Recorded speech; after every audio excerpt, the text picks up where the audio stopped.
In 1936, the British Empire still extended over vast areas of the globe. It was a time when young men finished their education by serving as administrators in distant lands. But usually, the countries changed them more than they could change the countries. In the port of Sarawak in 1936, a ship arrives, and John is lost and confused sitting on the port with his belongings, as he was expecting to be met.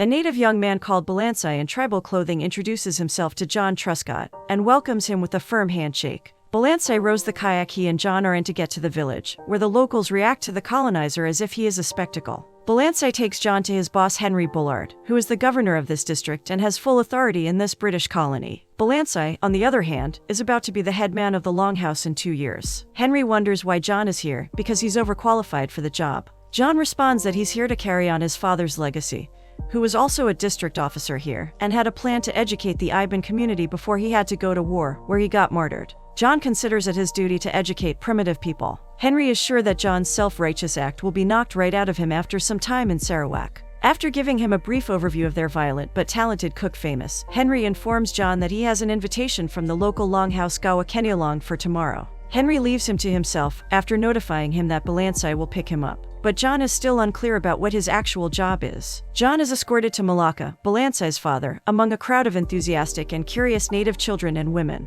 Malacca is the head man of the longhouse, and gets rice wine served for John. John refuses to drink on duty until Balansai warns him that refusal will be considered an insult. So John quickly gulps down the rice wine as the woman who served him watches closely with fascination. John turns around to meet her intense gaze, until she walks away and another woman serves another round of drinks. The festivities and fun keeps going until later that night, when John gets to watch an exotic dance performed by the tribe's women. He looks in marvel and mesmerism at Selima, the girl who served him rice wine. He claps as if enchanted when she finishes her dance, and hesitates when she takes off her necklace and ties it around his neck. Now John is obligated to entertain the people, so he recites an English poem that no one really understands. So he resorts to taking Balansai in his arms and doing a couple's dance with him, which sets everyone off into boisterous laughter. Everyone quickly retires to go to sleep as John throws up, unable to hold in his alcohol any longer. As John dozes off into slumber, he sees blurred visions of the tribesmen carrying a man's head in their hands. The next day, John complains to Henry about letting him make a fool of himself in front of all those people. Henry explains that they liked that he was funny, because Iban society is based on heavy drinking,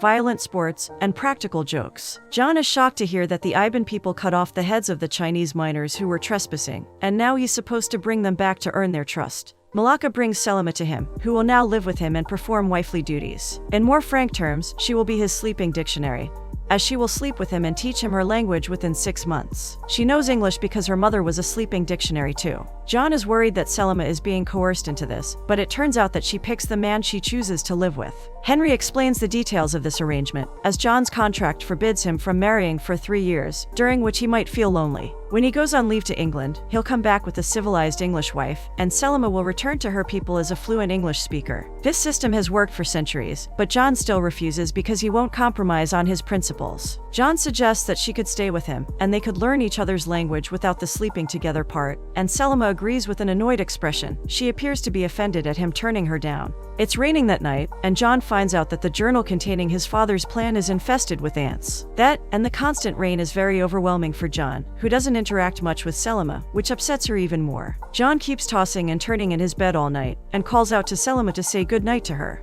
The next morning, Balansai hands him the bag of Chinese heads for which John will have to find the longhouse. Everyone starts laughing at John when Selima takes the bag from his hand and looks inside to find monkey heads. She is mad at Balansai for pulling this joke on John and storms off. John tries to assert his dominance, and orders that he expects the heads to be delivered at his bungalow by tomorrow morning, or he'll confiscate their pigs. This threat sounds even more hilarious to the Iban people, who start laughing at him again. John and Selima return to their bungalow, where Famous introduces them to his assistant chef Jasmine, who looks suggestively at John, until he realizes that Famous has assumed his sexual orientation on the basis of his refusal to sleep with Selima. John gets in a skirmish with Selima, who walks away from the bungalow out of frustration and pride. John wakes up the next day to find that Selima has been living under the bungalow, because she can't go back to the longhouse, as everyone will laugh at her for being rejected by him. John clarifies that he finds her very beautiful, and only refused because of his ethics and morals. He apologizes to Selma, who gives him another chance because he fed her ego. John also manages to meet an agreement with Famous for his drinking habits. John meets Aggie, who is clearing an area in the jungle for a croquet lawn by blasting off coins into the bushes and sending children on a hunt for them so that they'll clear off the vegetation.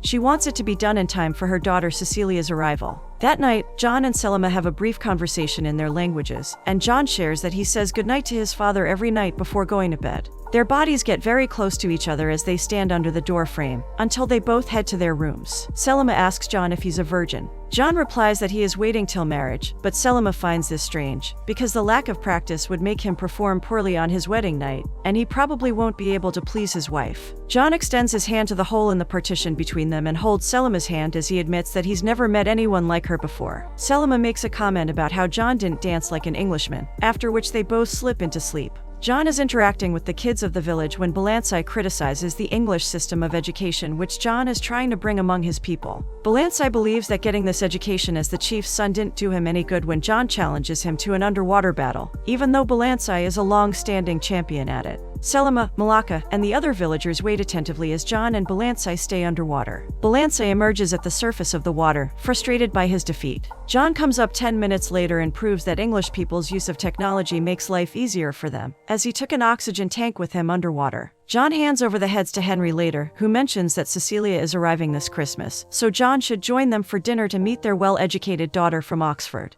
That night, John and Selma go over a book that Selma's mother and John's father read to them when they were kids. Selma's father went to England when she was 4, and John's passed when he was 4. John is surprised to see that she can read English, but she remembers the story by heart. John makes her write a word in English, and he writes words on her hand and arm to teach her. She grazes her hand around his neck, and then his lips. He repeats her actions, as they both react sensually to each other's touch and learn words for different parts of their bodies. They kiss each other tenderly, after which he lowers her shirt and plants kisses across her. He finds himself in bed with Selma and finishes off way too early. Selma proposes that she will teach him this, in return for him teaching her English. They keep making love to each other all night, and go multiple rounds, exploring each other's bodies while learning to please themselves and their partner. However, Selma leaves John's bed every night after doing the deed, because in Iban tradition, if a man and a woman wake up together 5 nights in a row, they are considered to be engaged. John attends dinner with Henry, Aggie, and Cecilia, who lived with her parents in the Iban village until she was 5, after which she was sent back to England for her studies. She's an anthropologist and wrote her thesis on the Iban people. She is shocked to hear some information about the Iban people from John that even she doesn't know. She brings up the tradition of sleeping dictionary and laughs at how preposterous it sounds, as Henry tries to awkwardly change the topic and avoid the reality of the fact. Another one of Henry's Englishmen guests, Neville, finds the idea of an Iban woman and an Englishman having any feelings for each other ridiculous. John keeps arguing their derogatory manner of talking about the Iban people, which infuriates Henry, who indirectly warns John by reminding him of his duties to the local people and his country. John returns home to see Selma all dressed up in her ethnic attire. She takes him in her embrace, and they kiss and dance together for the night. Cecilia takes pictures of John as he communicates efficiently with the Iban people in their own language. He explains to her that there's a complicated land dispute between 2 long houses. Cecilia is just grateful for John's company for being able to avoid Neville, who is nothing like him. John has come up with a solution to settle the argument between the Iban and Yakata people by starting a competition between them, instead of giving a verdict in one tribe's favor. Cecilia is excited to capture Selma's beauty through the lens of her camera, and John doesn't get the opportunity to stop her, even though he can sense how uncomfortable Selma is. John's attention is brought to the body of a Yakata girl that washed up at the river. He receives the news that there have been other casualties too, so he decides to head to the Yakata people, even though Henry and his wife are not very interested in risking the life of a young man who could be their potential son-in-law. John decides to leave the next day, with Selma as his translator and Balansai as the mediator. Aggie corners John that evening and tries to talk him into pursuing Cecilia, with the incentive of setting up the schools for Iban people, like John always wanted. Aggie doesn't like John being so slow, considering that Neville has already asked for Cecilia's hand in marriage, and that she won't be here for 2 years once she leaves, while he'll be away on his mission. John apologizes to Selma for Cecilia's obnoxious behavior, and insinuates that what he has with Selma is special, but Selma is angry at him and complains that she will never be good enough for him, even though she is half English. She is Iban, and he can only rule her, so whatever they have is strictly physical, which breaks John's spirit. He sleeps in his own bed alone that night. John and his little fleet arrive at the edge of the Yakata country, who are experts in camouflaging themselves in the greenery of the jungle. They are fierce warriors who live as one big family. John shares these details with Cecilia in a letter he's writing to her, as he plans to visit her on his leave. They find more bodies of the Yakata people as they move deeper into the thick forest. They discover a disease-ridden community of the Yakata tribe in a clearing, when a white man shoots at Jack, but Balansai ducks him just in time. Jack and Balansai quietly track the shooter to find a mining site, from where Jack picks up a stone to examine it. Back at the Iban settlement, Neville is equally miserable and insufferable as Cecilia tries to pick a new unidentified species of leeches off his back. By the time Jack and Balansai return to the clearing, Jack has deduced that Dutch men are mining pure silver, which will make them rich, and that's why they don't want any other Europeans to know. The clearing is empty except for Selima, who caught an illness, so the others deserted her. The Yakata tribesmen surround the clearing, because they have been told by the Dutchmen that Jack and the others brought this illness with them. Jack notices that the Yakata don't grow rice, which means that they must have traded for it. This brings him to the realization that the Dutchmen poison the rice, which gives the appearance of a slow but fatal disease, in order to remove them for a new mining site. John reveals the truth to the Yakata, knowing that they'll murder the Dutch miners. Seeing Selima sick has also opened Jack's eyes to how scared he is of losing her, and he confesses that he wants to stay with her forever. Selima knows that they'll have to run away if they want to be together, but John loves Sarawak and has faith in the civility of the English people. The Yakata people gift Selima and Jack their turquoise bracelets, which is a symbol of gratitude and acceptance. However, Jack's naive assumption proves to be wrong, as Henry tries to make him understand that he also fell for a local, similar to Jack, but he made the right choice of fulfilling his duty. Jack takes a stand against him, because he is insistent on marrying Selima. Their raised voices bring Aggie to the room, who takes away Henry to have a private conversation with him. Meanwhile, Malaka urges Selima to find a husband in the longhouse, but she doesn't want to betray Jack. Balansai pulls her aside and informs her that Henry is threatening to charge Jack and Balansai for the miner's murder if Selima doesn't give him up.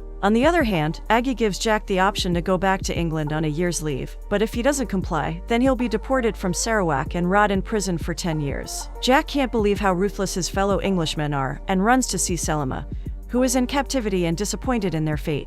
As John tries to break her free, Henry and Neville arrive there. Henry gives them one last warning, but they're not willing to give each other up. Henry is about to charge John with murder when Selima caves in to protect him. John gets married to Cecilia in London a year later. He takes his turquoise bracelet off his wrist on his wedding night. Cecilia knows that John must have had a sleeping dictionary like others too, but is relieved, because at least now he won't be as clueless as she is. Jack assures his wife that his sleeping dictionary was married off to Balansai as they begin their wedding night. John sends a letter to Henry informing him that Cecilia wants to be close to her parents, and he wants to finish his work, so they're returning to Sarawak, where John hopes to have a blank slate to start afresh. The children from the first Iban class school welcome Jack and Cecilia with the poem he once read with Selima. They also see Neville, who is as bitter as always. Cecilia notices that Jack is distracted, as he keeps glancing at the Iban people while the English maintain their luxuries. That night, she offers herself to him and bites him on the shoulder, which he finds very strange. She gets embarrassed and covers herself again, as she was trying to replicate what she assumes Selima did with him, because Neville has told Cecilia about the forbidden romance Jack and Selima shared. Cecilia tells Jack that Selima is happily married with a son, as Jack promises her that he hasn't seen Selima in more than a year. They hear a noise outside, which is probably Famous being drunk as always. Cecilia has sensed that Famous prefers Selima over her, so she wants Jack to fire him.